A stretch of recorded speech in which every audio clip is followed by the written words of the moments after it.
4장 1절에서 8절까지 말씀입니다. 디모데후서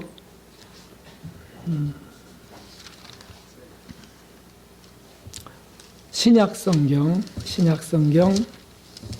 346쪽 정도에 있습니다. 346쪽 4장 1절에서 8절까지 4장 1절에서 8절까지 우리 함께 읽도록 하겠습니다.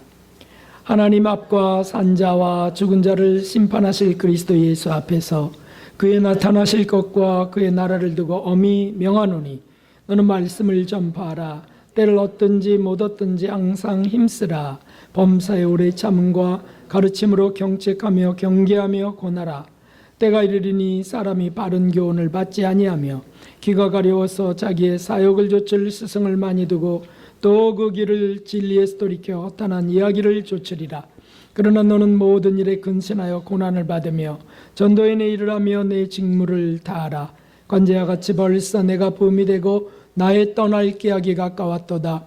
내가 선한 싸움을 싸우고 나의 달려갈 길을 마치고 믿음을 지켰으니 이제후로는 나를 위하여 의의 면류관이 예비되었으므로 주 곧 의로우신 재판장이 그날에 내게 주실 것이니 내게만 아니라 주의 나타나심을 사모하는 모든 자에게니라. 아멘. 하나님의 풍성한 은혜와 자비가 이제 한 해를 마감하면서 마지막 주 예배로 드리는 모든 분들 위해 가득 임하시기를 주님의 이름으로 축원합니다. 한 해가 시작된 지 얼마 안 되는데 벌써 끝나고 있습니다. 그동안 지켜주시고 이끌어주신 하나님께 정말 감사드리며 또 사랑으로 참으며 함께 달려오신 우리 성도님들께 감사의 마음이 심히 큽니다. 우리 옆분들에게 고맙습니다. 함께 해주셔서 고맙습니다. 인사하겠습니다. 함께 해주셔서 고맙습니다.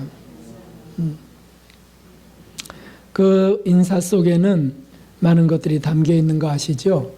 저 같은 자를 그렇게 오래 참아주십니까? 이런 것도 들어있고요. 또 허물을 용서하십시오 하는 것도 들어있겠죠. 매년 마지막 주일이 되면 마음이 좀 특별해집니다. 나이가 한 살 더 먹어서도 그렇지만 한 해의 마감이다라고 하는 것에 좀 진지해지지 않겠습니까?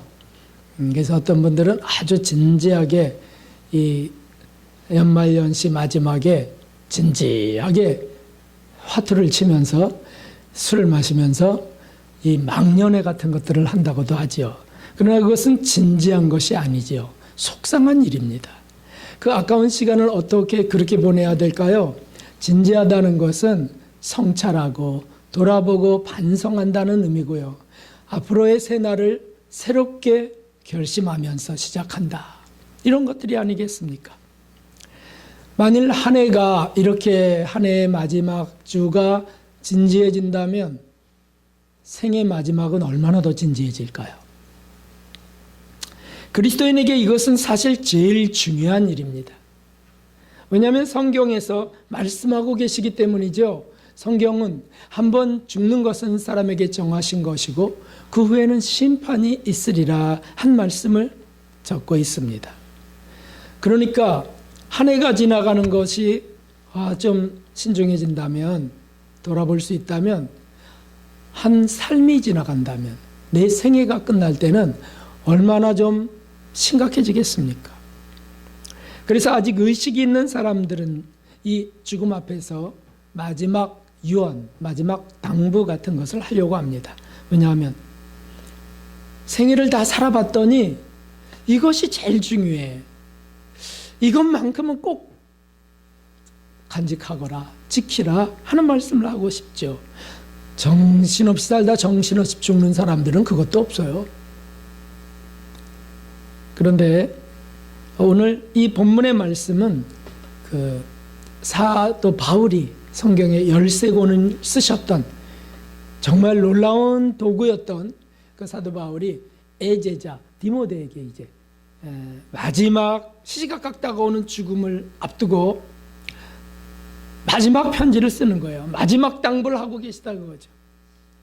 사실 이 디모데후서를 쓰고 두어 달 뒤에 사도 바울은 참수를 당했습니다. 그러니까 혈서를 쓰듯 쓰는 겁니다. 마지막 말씀을 쓰는 거예요. 그리고 디모데후서의 마지막 장이 바로 오늘 저희가 읽은 그것입니다. 얼마나 비장한 마음으로 준엄한 권면을 할 수 있었을까.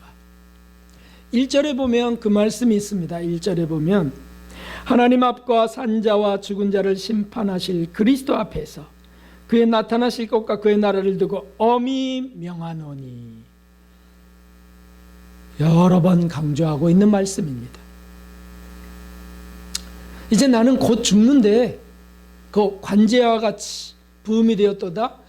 포도주를 부어서 드리는 제사가 관제인데 나는 내 피를 포도주처럼 이제 붓게 될 거야. 그것을 예감하면서 비장한 마음으로 애제자에게 말씀을 전하는 겁니다. 저도 오늘 사도 바울과 비교할 수 없지만 죽음을 앞둔 자처럼 다시는 이 땅에서 여러분들을, 우리 성도님들을 못 볼 것처럼 본문을 말씀으로 올해 마지막 설교를 하려고 합니다. 제가 무엇을 전해야 될까? 딱 3개만 말씀해 주세요. 그럼 딱 3개 뭘 전해야 될까? 그런데 오늘 말씀이 다 들어있습니다. 2절에서 4절을 보면 진리에 대한 말씀을 하세요. 진리에 대한 말씀. 비진리 말고 진리에 대한 말씀을 하신다 그거죠. 그래서 저는 먼저 이것을 남기고 싶어요. 이것을 마지막으로 당부하고 싶어요. 밝은 빛의 진리에 굳건히 서십시오라고 하는 겁니다. 밝은 빛의 진리에. 사실 제가 살아가는 이유, 또 앞으로 살아가야 될 목적, 그것은 오직 진리 때문입니다. 방법도 그 안에 있습니다. 왜 이렇게 말씀드릴 수 있냐면 지금까지 저를 바꾸고 또 앞으로도 바꿀 수 있는 것은 진리라는 거죠. 진리. 그 밝은 빛의 진리라는 거예요. 밝은 빛의 진리. 예수 그리스도의 밝은 빛이 비춰지는 진리. 예수 믿고 구원의 확신을 얻는 것, 그것으로 다 된 것 같이 생각하는 그런 믿음 아니고, 나 구원받았는데 뭐 더 필요 없어요. 이제 됐잖아요. 이제 천국 가면 되죠. 그런 거 아니고 계속해서 하나님 말씀대로 살려고 노력하면서 그 은혜를 구하는 그런 믿음이죠. 그래서 한마디로 저는 이 밝은 빛의 진리의 말씀은 성화의 진리라고 말씀드릴 수 있습니다. 성화를 향한 믿음을 말하는 겁니다. 베드로전서 1장 9절에 베드로 사도도 경험하면서 신중하게 쓴 편지 속에 이 말씀이 있는 겁니다. 믿음의 결국 곧 영혼의 구원을 받음이라. 믿음은 한 번 믿었다 끝난 것도 아니고, 믿었다고 나는 이제 작정됐어, 천국이 확정됐어가 아니고, 믿음. 그래서 결국 영혼의 구원을 받는다고 말씀하셨어요. 그러니까 이것은 성화 구원을 말씀이 하는 것이 분명하죠. 성화 구원이 뭡니까? 너희는 세상의 빛이요 소금이라 하신 그 산상수훈의 그 말씀들, 이것이 내 좌우명이 되고 내 삶의 기준이 된다는 거죠. 그러면 회개를 안 할 수가 없겠죠. 난 소금이 아닌데요. 난 오늘도 빗된 언어는 사용하지 못했던 것 같아요. 사람을 대할 때 빗된 표정도 갖지 못했어요. 서운함이나 투명함이나 이런 것들이었어요. 상대방을 행복하게 해주는 섬김의 표현도 못했어요. 그냥 성질대로 했어요. 그런 것들을 회개할 수 있는 게 밝은 빛의 진리예요. 그렇게 가는 게 영혼의 구원을 받으러 나아가는 길이죠. 말씀에는 이렇게 되어 있습니다. 때를 얻든지 못 얻든지 항상 이 일에 힘쓰라. 진리를 추구하고 진리를 전파하고 이 일에 너희가 항상 몰두하라. 사람들이 이 말세에는 바른 교훈을 받지 않을 것이고 자기 사욕을 쫓아 스승을 두고 허탄한 이야기나 쫓을 것인데 너는 이렇게 하라 이렇게 했어요. 그래서 사실 밝은 빛의 진리의 굳건히 서는 게 어떤 것인지 우리가 여기 나온 그것들을 좀 자세히 확인할 필요가 있습니다. 이것은 바른 교훈인데 바른 교훈은 예수님의 가르침이 분명하죠. 예수님이 가신 밝은 빛, 예수님이 가신 그 진리의 길, 그것을 말함입니다. 바른 교훈이라는 거죠. 여러분, 우리가 바른 교훈을 먹고 바른 교훈을 듣고 바른 교훈을 살려 한다면 그는 믿음의 결국 꼭 영혼의 구원을 받을 것이 분명합니다. 이것을 어떻게 양보해야 되겠습니까? 산상수훈 마태복음 5장 7장까지 있는 그 말씀들, 그 빼어난 말씀들, 그 빛나는 말씀들, 오른밤을 때리면 왼밤을 돌려대라, 겉옷을 가지고자 하면 속옷까지 벗어주고 오리를 가고자 하면 심리까지 가지고 원수를 사랑하고, 이런 것들이 정말 빛의 말씀들이 아니냐고요. 이런 말씀이 없으면 어떻게 우리가 회개하겠습니까? 또 마태복음 18장에 있는 70번씩 7번이라도 그가 다시 와서 용서해달라 그러면, 죄를 짓고 또 다시 용서해달라 그러면 70번씩 7번이라도 용서해줘라, 사랑에 대한 그런 말씀이죠. 이런 말씀은 한 줄로 요약하면 원수도 사랑하는 그 사랑을 살라는 것입니다. 대명제죠, 대명제. 그러므로 이런 말씀을 우리가 다 기준 삼으면 내 안에 잡히는, 먼지같이 잡히는 것이든 확 지배하는 것이든 미움이나 증오나 원망이나 서운함들, 이런 것들을 자꾸 부끄러워하게 될 수밖에 없어요.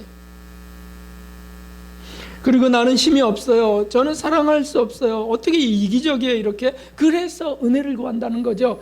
사랑을 부어주세요. 주님, 은혜를 부어주세요. 성령님, 저를 감동하셔야 됩니다. 성령님, 저를 이끌어 가셔야 됩니다.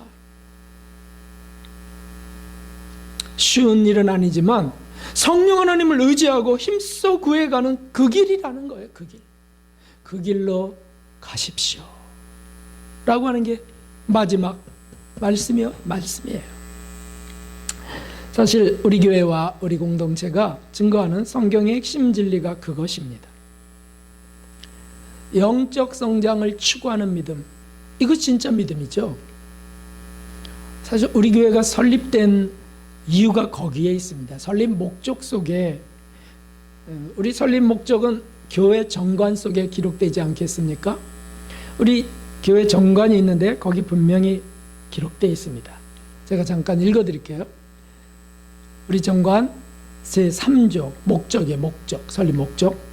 본교회는 교회의 머리 되시는 예수 그리스도의 몸된 지체로서 모든 족속으로 제자를 삼아 하나 아버지와 아들과 성령의 이름으로 세례를 주고 주께서 분부하신 모든 것을 가르쳐 지키게 하라 하신 말씀을 따라 지역사회 복음 전파와 구제사업에 힘쓰고 성도들의 신앙교육을 돕는 것에 목적을 둔다.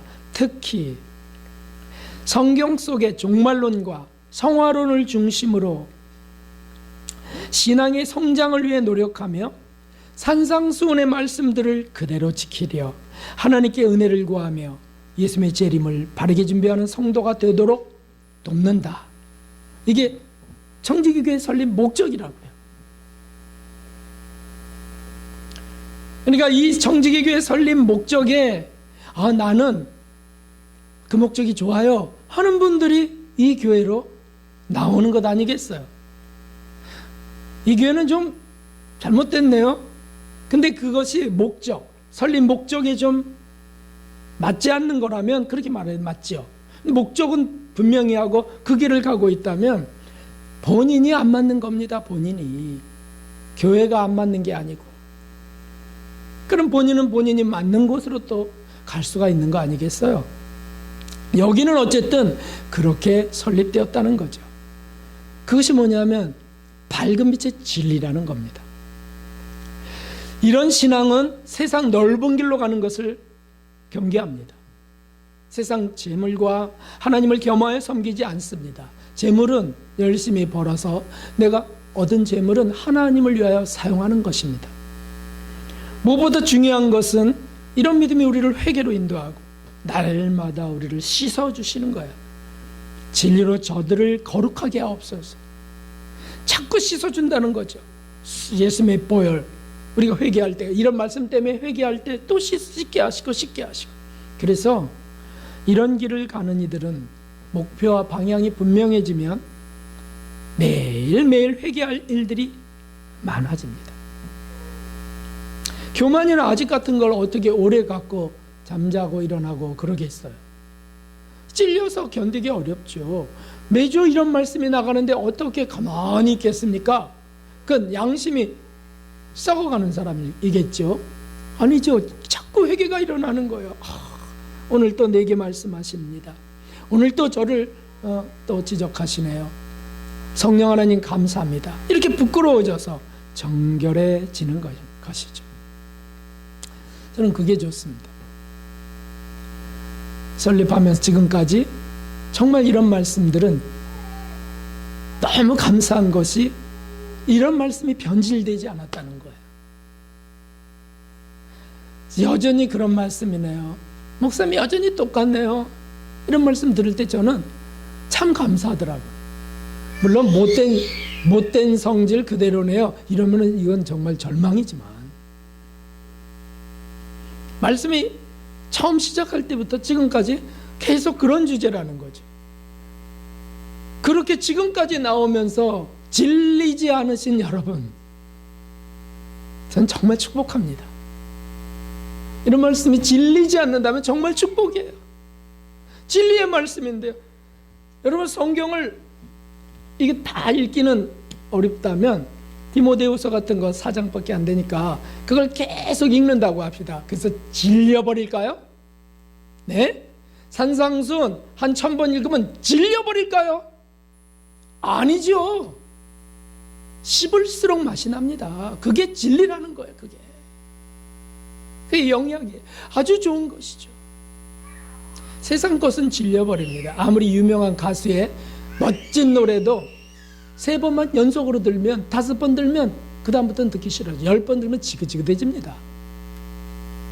진리는 그렇지 않다고 그러죠. 그게 얼마나 감사한지. 사실 우리 부부가 뛰어들게 된 그것이 심령봉 대사경회 때문이에요. 그 66차까지 지금 이제 진행됩니다.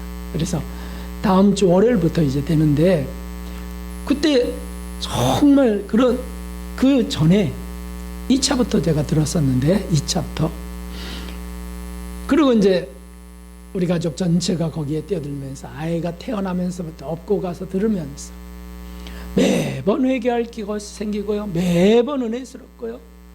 매번 계시록까지 쭉 이어지는 그 말씀 속에 이것이야. 더 필요 없어. 다른 신학, 다른 연구, 박사학이 더 필요 없어. 이것만 파도 죽을 때까지 파도 이거 다 못 갈 진리야. 그래서 저는 결심을 했습니다. 이거 하다가 죽을 거야. 이 길 가고 이거 전하다가 이걸로 인하여 죽을 거야. 제 2번째 인생이 거기서 시작됐고요. 예수님을 제대로 믿는 것을 배웠기 때문입니다. 별소리 다 들어봤습니다. 맨날 똑같은 거를 매번 1년에 2차례씩 뭘 그렇게 하냐고 하는 그런 말. 또 여기만 진리냐고 그런 말 한 번도 한 적 없어요. 여기만 진리라고 말한 적 없어요. 성경이 진리예요. 성경. 근데 그것을 추구하는 곳이란 말이에요. 그걸 강조하는 곳이란 말이죠. 다른 곳은 그런 거 안 강조 안 하나요? 아시잖아요. 다 아시잖아요. 정말 강조할까요? 이 교회 사명 중에 사명은 바로 거기에 있습니다. 성령님이 여러분들을 이렇게 부르셨습니다. 우리의 삶을 변화시키는 도전을 허락하십니다. 밝은 빛 진리 안에 굳건히 서셔서 달려가시는 저와 여러분 되시기를 주님의 이름으로 축원합니다. 두 번째, 이 밝은 빛의 진리에 대한 이 선명한 말씀 속에 요 오늘 본문에서 요거를 좀 대비하며 아셔야 더 선명해집니다. 바른 기호는 그렇고, 두 번째는 사욕을 좇을 스승이 있다고 했습니다. 사욕을 좇을 스승. 이 사욕을 좇은 스승을 경계하라는 겁니다. 사욕을 따르는 사욕을 추구하게 하고 사욕을 따르는 이런 사람들은 무엇을 중심으로 가냐면 욕심과 정욕입니다. 자기 욕심대로 해요. 자기 정욕대로 해요. 그래서 스승을 그렇게 찾습니다. 저분이 내게 그래서 필요해. 나를 기분 좋게 하는 성직자. 기분 좋게 하는 예배는요, 비위가 맞을 때 그렇습니다. 비위가 맞을 때. 죄를 드러내는 부담스러운 말씀은 비위에 안 맞습니다. 행복하지 않습니다. 나는 근데 편안해요. 예배 한번 드려보니까요, 편안하네요. 그러면 편안할 정도로 그렇게 성실하게 성경대로 산 분일까요? 그래서 그 말씀이 너무 좋아서 편안한 걸까요? 아니잖아요. 죄인이 편안하면 어떻게 되는 겁니까? 죄인은 죄가 드러나야 되는 거 아니겠어요? 우리 예수님이 오셔서 죄를 지적하신 것이 그것이고요. 땅에 코를 박고 있는 사람들에게 천국을 바라보게 머리를 들라고 하신 분이 주님이세요. 그런데 땅에서 욕심 속에 살면서 편안하대요. 그 예배 편안하대요. 뭔가 잘못된 겁니다. 이 사욕을 따르게 하는 이런 스승은 복이나 많이 받을 것을 기원하고 거짓 확신이나 주는 그런 증거들을 합니다. 그래서 그런 거짓 교사는 이런 데 관심이 많습니다. 교세 확장, 교인 수가 몇이야, 무조건 끌고 와, 헌금, 증액, 헌금이 많이 들어와야지 하나님 사업을 할 수가 있지. 그래서 헌금을 강요하는 거죠. 그래서 그런 사업들을 하고 그런 일들을 하고요, 그렇게 합니다. 그래서 악을 낳는 직업, 악을 낳는 직업이 뭔지 아시죠? 예를 들면 러브 호텔, 러브 모텔 같은 거 운영하는 거, 그런 거 악을 조장하는 직업이잖아요. 사업이죠. 게임방도 악을 조장하는 거예요. 왜냐면 거기 몰두하게 하고요, 거기서 정신 팔리게 하고요, 거기서 분노하게 하고 심지어는 가정 파괴도 하게 하고. 근데 그런 걸 운영하면서 헌금을 많이 낸다면, 자, 어떻게 해야 될까요? 저는 어떻게 해야 될까요? 그래도 헌금이 많이 들어오잖아요. 그런데 러브 모텔 같은 거 만들어 놓고 거기다가 계엄 예배 드려달라는 거예요. 그러면 어떡하는 겁니까? 주님도 그 마음 다 아실 겁니다. 괜찮습니다. 잘 벌어서 잘 쓰면 되죠. 축복합니다. 할렐루야. 그럼 무슨 뜻일까요? 이것이 잘 되기를 바랍니다. 그럼 불륜을 저지르는 사람, 다 그런 건 아니지만, 거기 자는 분들이 다 그런 건 아니지만, 불륜을 저지르는 사람들이 자주 가는 곳인데 거길 축복해 줍니다. 그래서 헌금 많이 하면 되니까.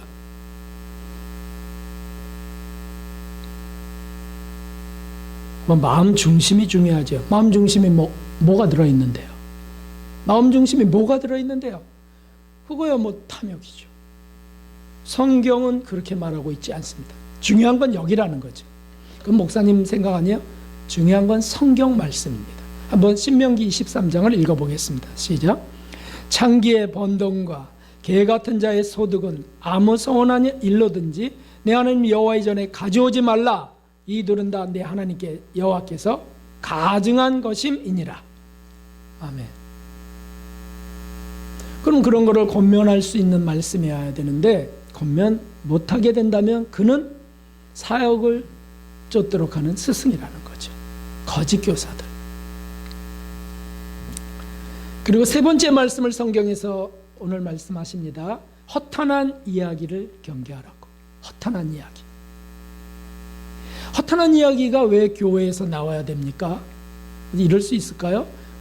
그게 있을 수 있죠. 교양적이긴 하지만, 교훈적이긴 하지만 영생과는 무관한 말씀들, 그런 것들 많이 하죠. 하나님이 진리와는 관계없습니다. 특별히 죄로부터 구원과는 관계없습니다. 그런 얘기들이 왁자지껄 나올 수 있다면, 특별히 강단에서 그러고 있다면 어떻게 된 일일까요? 그런데요, 정욕적인 사람들은 그런 이야기에 또 재미를 느낀다고 해요. 재미는 있잖아요.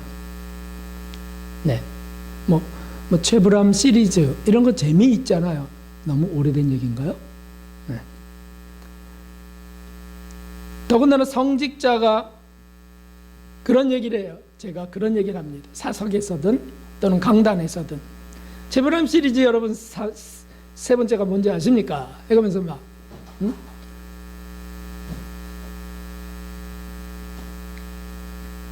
뭐 두 글자로만 주문할 수 있다. 뭐 이래놓고 탕수육을 그러면 어떡하지? 탕수육 이래갖고 뭐 시켰다더니 뭐 이런 거. 제가 그런 얘기를 하면서 막 웃는데 여러분 안 웃으시네. 뭔 얘기인지 모르세요. 근데 제가 그런 얘기를 해요. 세상 농담도 하고요. 막 이러면서 재미나게 강단을 운영합니다. 어떤 분들처럼. 그러면 이렇게 얘기를 한다는 거죠. 그분 열려있네요. 그 목사님 열려있네요. 폭이 넓네요. 꽉 막혀있지 않네요. 하면서 좋아한다는 거죠. 어떤 목사님이 실제로 술을 마셔가면서 재미난 대화를 주고받았습니다. 아주 그런 유머를 많이 기억하고 있어서 재미난 대화 깔깔거리면서. 그랬더니 앞에 술을 같이 하는 집사님이 이렇게 말씀하셨어요. 이야, 목사님 참 화통해서 좋네. 나 이런 목사님이라 나 그 교회 나가고 싶어요. 한잔하세요. 이렇게. 뭘 그렇게 진리를 나눴을까요? 그런 일이 정말 자신의 영혼을 정결케 하고 구원으로 이끌까요? 사도는 그것을 미리 알았습니다. 그래서 엄히 명하는 겁니다. 지금 엄히 명하는 겁니다. 성경이에요. 성경. 진리. 몇 년 전에 성탄절 특집으로 KBS 아침마당에서 성직자 한 분을 초대해서 대담을 나눈 적이 있었습니다. 이분은 27년 동안 사제 생활을 하신 분이었습니다. 행복한 용서라고 하는 좋은 주제, 행복한 용서, 얼마나 좋은 주제입니까? 그래서 행복해지려면 주어라. 공유하고 나누는 사람이 행복하다. 참 좋은 말씀이잖아요. 교양적이고 교훈적이기도 하고. 자, 그런데 그 내용이 너무 소름 끼치는 것들이었습니다. 제가 소름 끼친 이유를 말씀드릴게요. 이분이 10년간 사제 수업 동안에 외출을 금지했고요. 그런 수련을 합니다. 주일에는 5시간 동안만 외출을 허락하는데 그 사이에는 순대와 소주도 마신대요. 그리고 훈련이 끝나면 이제 드디어 외출이 허락되는데 드디어 사제복을 입고 딱 나가게 되면 정치인들, 국회의원 다 포함해서 교수님들, 박사 이런 지위가 높은 많은 분들이 자신은 젊은데 90도로 인사한답니다. 90도. 사제님. 그래서 기분이 좋았다 그래요. 기분이 좋을 일일까요? 자, 그런데 평신도들은 가까이 하지 않더라는 거예요. 너무 멀리 한다는 거예요. 그래서 이분이 결심한 게 망가지기로 결심했답니다. 그래갖고 기타를 딱 들고 그건 너, 이장희 가수의 그건 너를 치면서 부르게 됐습니다. 그때 막 환호와 박수가 요란했습니다. 제가 제 노래에 감동해서 눈물이 다 나네요. 그리고 눈물을 씻고 참 얼마나 열려있는 분이겠어요?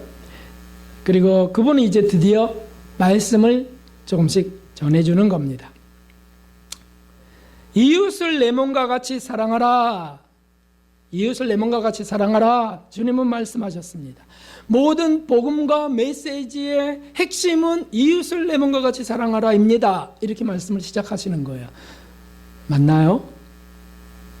핵심 첫 번째는 빼놓은 거죠. 핵심 첫 번째는 하나님을 내 목숨을 다해 사랑하라잖아요. 하나님을 먼저 사랑하고 이웃을 사랑하고 근데 하나님은 빼놓고 이제 이웃에 대한 내용을 하는 거예요. 뭐 그런 소재니까 그렇겠어요. 그런데 이런 말씀을 하시는 겁니다. 여기서부터 제가 참 제게는 미워 죽겠는 사람 세 사람이 있습니다. 생각만 하면 막 미워서 주님께 기도했더니 주님이 이렇게 말씀하셨다는 거예요. 용서하지 말아라, 질러버려라, 이렇게 말씀해 주셨답니다. 그래서 용서할 가치가 없는 극악한 사람들은 용서하지 말라. 예수님도 십자가에서 첫 마디가, 잘 들으세요. 예수님도 십자가에서 첫 마디가 하나님 왜 나를 버리시나이까. 그리고 시간이 좀 지나서 저들을 사하여 주옵소서 하셨습니다. 제가 얼마나 놀랐는지 첫 마디가 왜 나를 버리셨나이까 했나요? 아니지, 저들을 사하여 주옵소서가 첫 마디죠. 성경을 참 명백한 잘못이죠. 3시에 달려서 용서 말씀하시고, 그러니까 9시에 달려서, 그리고 12시에 그 사이에 한 강도 낙원으로 인도하고 어머니 아들 사도 요한과 맺어주고, 그리고 12시에 왜 저를 버리시나이까 지옥 형벌을 담당하셨거든요. 그걸 다 뒤집어 버렸어요. 성경도 잘 모르시나 봐요, 그 부분에 대해서는. 그리고는 용서가 제일 중요합니다. 그런데 자신부터 치료하고 용서받아야 됩니다. 자신이 왜 안 치료되는지 아십니까? 미움 때문입니다. 그러므로 먼저 미운 사람들을 욕하십시오. 그렇지 않으면 화병 생깁니다. 이렇게 말하는 겁니다. 시간표를 정해놓고 하루 1시간씩 욕하십시오. 그러니까 또 막 웃더라고요. 유머인지 진심인지 모르겠어요. 때리고 싶으면 베개라도 갖다 놓고 때리십시오. 이건 죄가 아닙니다. 이건 정당한 주장입니다. 근데 그렇게 하는 곳이 있거든요. 실제로 내적 치유 세미나라고 하는 것이 그렇게 합니다. 더 심각한 건 이것이었습니다. 참 기가 막힌 일입니다. 제가 여기 적어왔습니다. 여러분 읽을 필요 없습니다. 제가 읽을게요. 성질난 것에 대해 죄책감 갖지 마세요. 그건 죄가 아닙니다. 화가 나는 건 자연스러운 것입니다.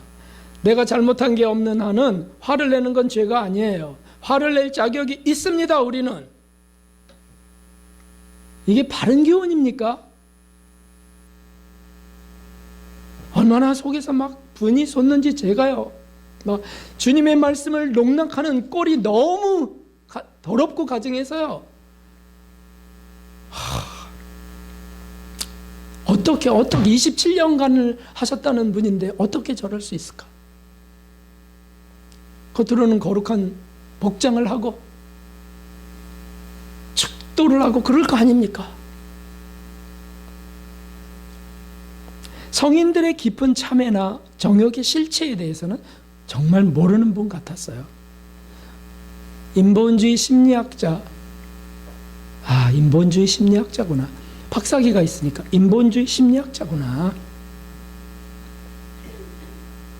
이분은 또 이렇게 얘기했습니다. 작은 욕하기 같은 것을 하십시오. 작은 욕하기. 그래야 화가 사라집니다. 그 후에 나눔을 실천하십시오. 성경에 없는 말을 마구 하고 계셨습니다. 여러분 KBS 아침마당에 성직자를 초청했다면 어느 정도 각오한 거 아닙니까? KBS가. 그러면은 어느 정도의 하나님에 대해서, 예수님에 대해서, 진리에 대해서 말할 기회들이 있을 거 아니냐고요. 전국의 백성들에게 그걸 전할 수 있는데 예수님은 전혀 전하지 않았습니다. 일반 심리학과 교육학적인 얘기만을 전하는 겁니다. 종교는 자기 안에 있는 우주, 시공을 초월하는 영혼 안에 영원한 세계를 추구하는 것이다. 이런 거. 그건 초월 명상자들이나 하는 소리예요. 행복한 용서라는 이 좋은 제목의 강연에서 용서의 주인이고 용서의 밝은 빛이신 예수님은 한마디도 언급되지 않았습니다. 예수님을 닮은 성자들의 그 용서하셨던 그 밑된 예화라도 한마디라도 좀 해주실 수 있었다면 얼마나 좋았을까요? 성탄 특집인데 말이죠. 성탄 특집이잖아요. 예수님을 높이자고 특집을 한 거 아니겠어요? 참 정말 막 가시는 분이더라고요.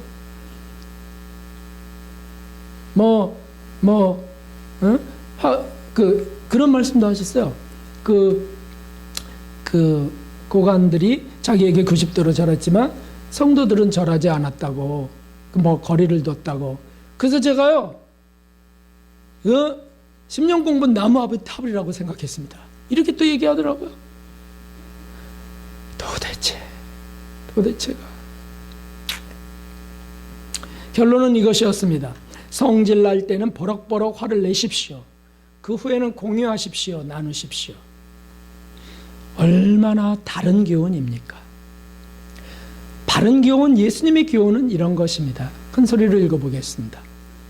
나는 너희에게 이르노니 형제에게 노하는 자마다 심판을 받게 되고 형제를 대하여 라가라 하는 자는 공회에 잡히게 되고 미련한 놈이라 하는 자는 지옥불에 들어가게 되리라.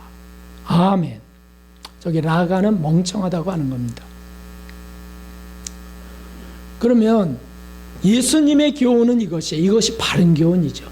이런 게 조금이라도 생각나면 회개하고 또 회개하고 또 씻고 고치려 하고, 이런 것이 바른 교훈 아니겠어요? 화를 내면 질러라, 저질러라. 화내는 건 정당한 거다. 마구 두들겨 패라. 그 다음에 공유하라. 베개를 두들겨 패고. 도대체 일반 성도가 그런 말을 해도 너무 부끄럽거늘 성직자가 어떻게 그런 말을 합니까? 바른 교훈이 아닌 그것은 다른 교훈, 거짓 교훈이었습니다. 인본주의 사상과 강의는 그럴듯하지만, 듣기에는 매끄럽고 그럴듯하지만 속은 영 상하고 문드러집니다. 기도가 저절로 나왔습니다. 주여, 이 신부님을 용서해 주십시오. 이 말씀을 들었던 청취자들에게 예수님의 진리와 용서의 사랑을 좀 부어주십시오. 저는 어떻게 그렇게 말할 수 있을까요? 어떻게 그렇게 기도할 수 있을까요? 저는 바른 교훈을 바른 스승에게 배웠기 때문입니다. 밝은 빛 진리에 굳건히 서십시오. 이것이 살 길입니다. 이것이 분별력을 얻습니다. 부디 진리 안에 서시는 저와 여러분 우리 교회 되기를 주님의 이름으로 축원합니다. 두 번째는 6절 8절에 사도 바울이 어떻게 끝까지 갔는지가 나와 있습니다. 6절 8절에. 그래서 내가 달려갈 길을, 내가 선한 싸움을 싸우고 달려갈 길을 마치고 믿음을 지켰다고 했어요. 그래서 제 두 번째 유언이 있어요. 두 번째 당부, 사도 바울과 같습니다. 뭐냐면 끝까지 믿음을 지키라입니다. 믿음은 끝까지 지키는 겁니다. 여기까지 잘 했는데, 27년간 잘 했는데 그렇게 다른 교훈을 말하는 사람이 돼서는 안 된다는 거죠. 세상의 유혹과 마귀의 위협 앞에 선한 싸움 싸우면서 믿음을 지켜가는 겁니다. 결코 타협하지 않는 겁니다. 죄와는 타협하지 않는 거예요. 적어도 저질러졌다면 회개하는 것이죠. 그것을 타당화해서는 안 되는 거잖아요. 사도 베드로도 감동적 말씀을 성령의 감동으로 적었습니다. 사랑하는 자들아, 행인과 나그네와 행인 같은 너희를 권하노니 영혼을 거스려 싸우는 육체의 정욕을 제어하라. 참된 예수님의 진리는 이것입니다. 싸워가는 겁니다. 믿음은 편안한 게 아닙니다. 믿음은 투쟁해 가는 겁니다. 불의와 악과 마귀와 비진리와 싸우는 것이에요. 싸우는 거. 물론 총과 칼을 들고 망치를 들고 싸우는 게 아니죠. 영적 싸움이죠. 영적 싸움. 예수님이 40일 금식 중에 마귀와 싸우셨습니다. 미혹하는 마귀에게 사람이 떡으로만 사는 것이 아니고 하나님 입에서 나오는 말씀으로 사는 것이라. 그렇게 싸웠다. 이기신 예수님은 마귀와 유혹이 존재하는 이 세상에 이런 말씀을 하셨어요. 제자들에게. 아무든지 나를 따라오려거든 자기를 부인하고 자기 십자가를 지고 나를 쫓을지니라. 사랑하는 성도 여러분, 저와 여러분이 가는 이 길이 이 신앙의 길이, 이 신앙생활이 자기를 부인하며 가는 길인지, 자기를 편안하게 하며 가는 길인지, 예배드리면 자기를 부인하지 못한 게 드러나서 회개가 일어나는지, 예배드리면 그냥 편안해지는지, 죄인은 편안해지면 그 길은 바른 길이 아닙니다. 죄인은 죄가 찔려야 돼요. 우리의 욕심들이 드러나야 됩니다. 그리고는 자기 십자가를 지고 가는 거예요. 그래도 너무 부담된다. 그래도 가자. 부담되지만 그래도 가야 돼. 이것이 살 길이야. 부담만 있는 줄 아시나요? 아니잖아요. 주님이 함께하는 은혜가 있지 않습니까? 죄를 고하고 난 뒤에 오는 그 놀라운, 세상이 줄 수 없는 평안이 있지 않습니까? 예배드리고 났더니 나는 죄가 고백되어서 부끄러웠어. 그러나 나올 때는 내 속에 평안이 가득 찼어. 이게 진짜죠. 아무런 죄도 고백도 안 하면서 그냥 은혜스럽네, 편안했어요. 거기 참 좋네요, 그 교회. 이것은 은혜가 아니죠. 믿음을 지키라고 하는 말씀 쉽지 않습니다. 그러나 주님을 의지해서 지키는 겁니다. 믿음을 지키기 위해 빠졌다가 예수님을 잡는 것도 방법입니다. 신앙생활의 기준이 선명해야 삽니다. 거짓 교훈의 영혼은 죽습니다. 편안하고 은혜스럽다고요? 죽어갑니다. 기분만 좋다가 정욕적인 줄 알지 못하고요, 마에게 마취돼 가듯이 새 속에 물들어갑니다. 그 중에 데마, 제자 데마는 세상으로 사라져버렸습니다. 9절에 나와요. 누가만 나와 함께 있느니라. 누가는 바른 길을 스승과 함께 갔던 까닭이죠. 사랑하는 성도 여러분, 믿음은 끝까지 지키는 겁니다. 신앙생활은요, 끝까지 하는 겁니다. 끝까지, 죽기까지. 여기 정말 포기 안 하고 끝까지, 죽기까지 한 감동적인 이야기를 제가 이제 좀 말씀드리려고 합니다. 오늘 시간이 조금 흘러갑니다만 좋은 영상도 있으니까 기다리십시오. 자, 이분이 누군지 여러분 맞춰보십시오. 한번. 1990년 2월 18일 날 암사동에서 출생했는데 3살 때 부모가 이혼함으로 고아원에 들어갔습니다.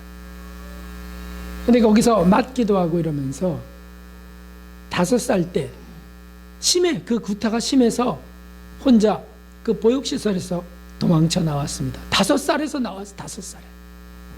대전 동부터미널 유흥가주의를 맴돌면서 아무 데서나 자는 겁니다. 화장실에서도 자고요, 지하철에서 자고요. 그러면서 10년 동안 살게 됐습니다. 그동안에 껌을 팔고요, 바카스, 인형, 고구마 등을 팔았습니다. 선배들이 가르쳐주는 거예요. 신문, 우유 배달, 막노동. 몸이 커가면서 막노동담 닥치는 대로 했습니다. 정신적, 육체적 고통 속에 홀로 생계를 유지하면서 정말 하루벌이 그가 표현한 것이 하루살이처럼 살았어요. 하루살이처럼. 매일의 경제적인 어려움, 정신적, 육체적 고통은 계속 이어졌습니다. 그러다가 14살 때 터미널 인근의 떡볶이 아주머니의 권유로 야간 학교에 입학했습니다. 초등학교, 중학교 검정고시를 차례로 치고요, 드디어 고등학교 이제 문에 쓴 거죠. 근데 자신이 제일 좋아하는 것, 자신이 정말 좋아하는 거는 제일 좋아하는 것까지 없어요. 한 개밖에 없었어요. 소망은 아무것도 없고요, 하나만 좋아했어요. 그게 뭐였냐면 노래였습니다. 노래를 흥얼거리면 정말 좋았고요. 그런데 이걸 어떻게 할 수가 없어요. 그 주변에서도 너 이거 정식으로 배워야 되지 않냐, 선생님을 찾아 나서기 시작했습니다. 그때 당시 대학생이었던 성악가 박아무개 씨가 그를 이제 만나게 됐습니다. 그래서 그냥 무료로 그 불쌍한 처지를 도와주려고 가르치기 시작했습니다.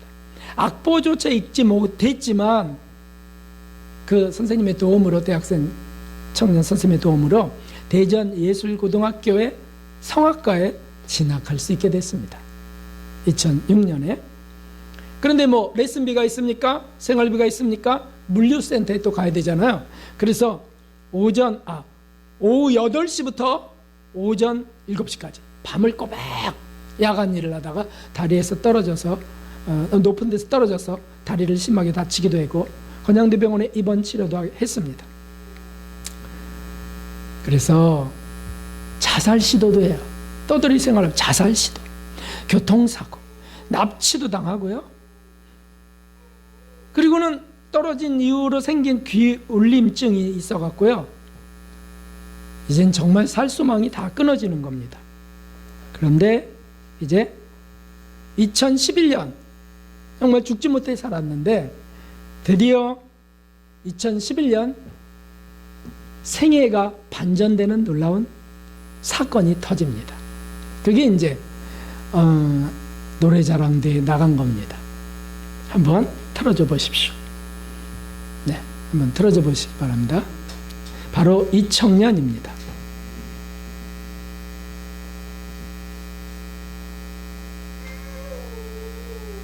네, 저는 22살 최상봉이라고 합니다. 제가 좀 되게 어두운 데에 계속 살았거든요.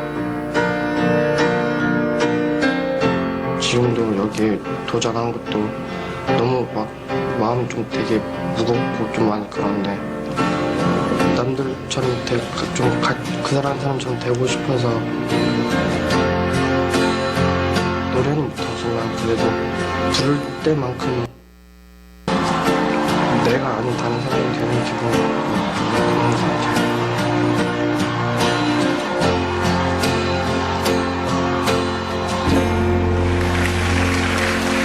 안녕하세요. 네, 안녕하세요. 22살 최선봉이라고 합니다.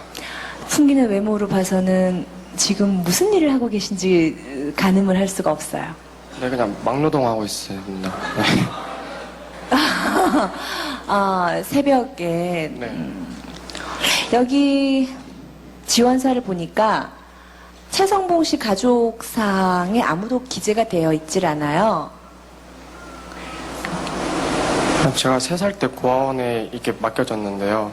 5살 때 고아원에서 구타를 맞아가지고 도망쳐 나왔어요. 그러고서는 그럼 어떻게 사셨습니까? 고아원에서 나오셨으면?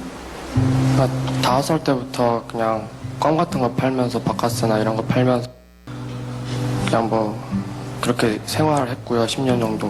누군가와 같이 생활을 했나요? 아니요, 혼자. 혼자 5살 때부터. 네.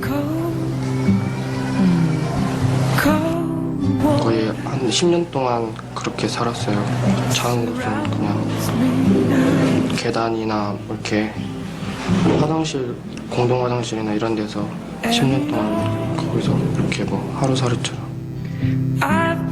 공부는 하셨나요? 학교는 다니셨나요? 아니요, 저 초등학교, 중학교 검정고시 봤고요. 학교는 고등학교를 학교를 한 곳을 처음 가봤어요. 대단하시네요. 대단하십니다. 네. 오늘 노래를 보여주실 건가요? 네.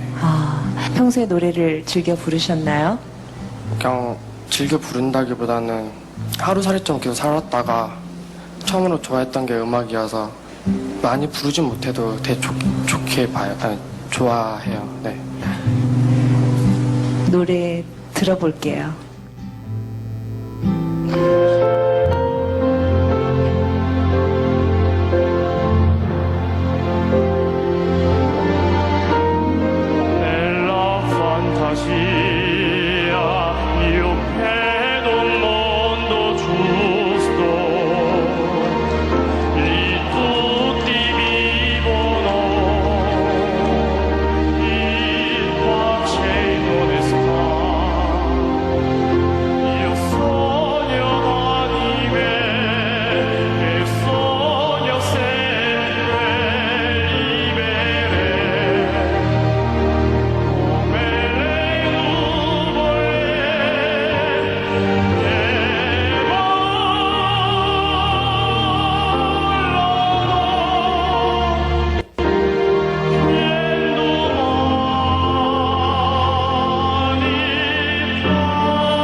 씨를 너무 안아주고 싶어요.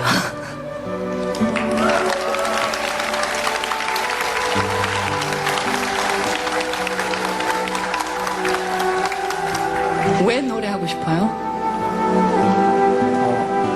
제가 어릴 때 좀 많은 사건들이 되게 많았어요. 그러니까 막 어디 팔려가기도 하고 좀 나이트에서 껌 팔면서 이렇게 어떤 사람이 성악하는 걸 봤어요. 근데 나이트는 되게 뭐 신나는 노래만 하는데 거기서 다 진지하게 하는 모습에 그 매료가 돼서 그때부터 좋아했어요. 그래서 성악 쪽으로 가고 싶은 거예요? 네. 네. 알겠습니다. 분명히 악기는 그 어딘가 안에 있는 것 같아요. 제대로 배우신 적은 없으시죠? 혼자 그냥 돌아다니면서 이렇게 마스터 클래스 같은 거 있으면 그냥 가가지고 그냥 듣고 공부하고 그냥 혼자 하고 그랬어요. 네. 여기서 뭐 어떻게 되든 간에 꼭 레슨이 계속 될 수 있도록 어떻게 해드리고 싶네요. 네, 잘 들었습니다. 예, 관객 반응 보셨으면은 얼마나 훌륭한 무대를 만드셨는지 아실 거예요. 잘 하셨습니다.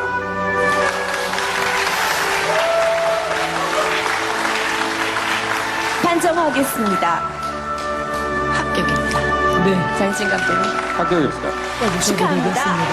지영에서 통과하셨습니다. 꺼주셔도 되겠습니다.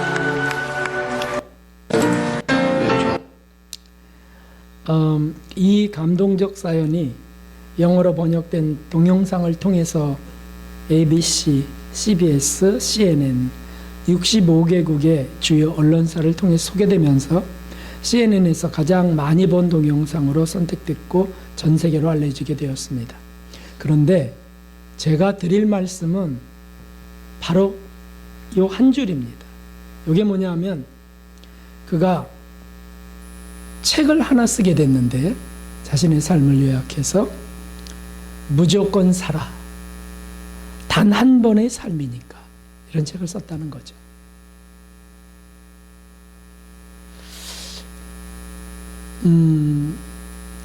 상상이 되지가 않아요.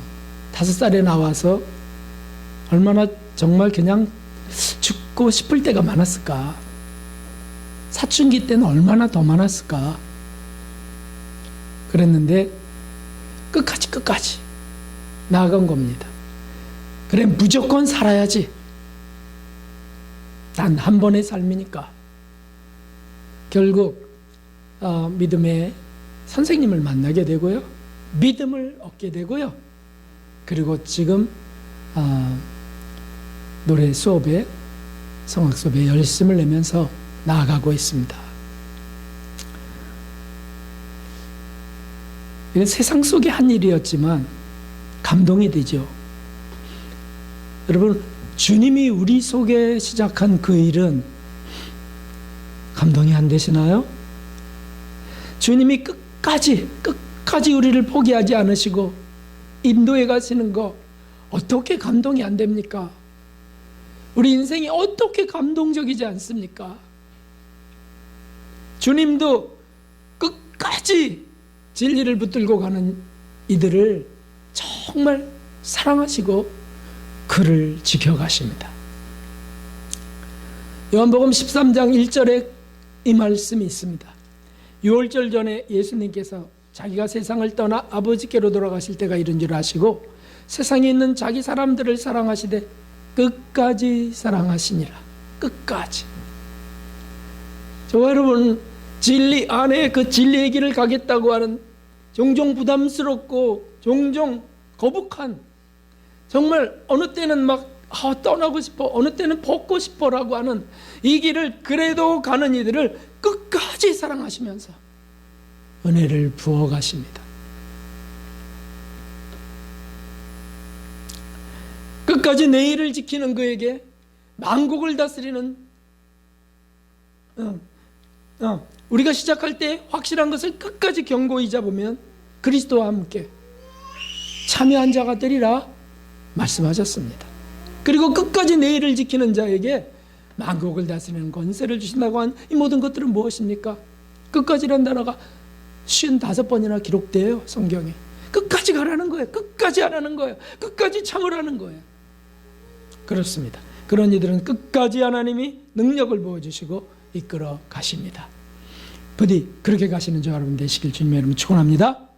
마지막으로는 짧게 예수님의 재림을 대망하라고 말씀하고 계십니다. 심판을 믿고 상급을 믿으라는 거예요. 예수님 분명히 말씀하셨습니다. 내가 속히 오리니 내가 줄 쌍이 내게 있어 각 사람에게 그의 일한 대로 갚아주리라. 사도의 마지막 시간은 고독했습니다. 추워서 겉옷을 갖다 달라고까지 했습니다. 그러나 그는 의의 면류관을 바라보고 끝까지 나아갑니다. 몇 달 뒤 로마의 한 도로변에서 참수당합니다. 그러나 그는 지금 어디 계십니까? 삼층천 하나님의 보좌 14만 4천의 보좌 위에 앉아 계십니다. 거룩한 길을 끝까지 가서 얻은 면류관이었습니다. 우리가 가야 될 길이 아니겠습니까? 이 교회가 가야 될 길이 아니겠습니까? 바른 길을 똑바로 보시고 끝까지 지켜가시면서 정말 더 높은 곳, 아름다운 청결, 거룩, 성결로 나아가시기를 주님의 이름으로 축원합니다. 231장 우리 찬송 드리겠습니다.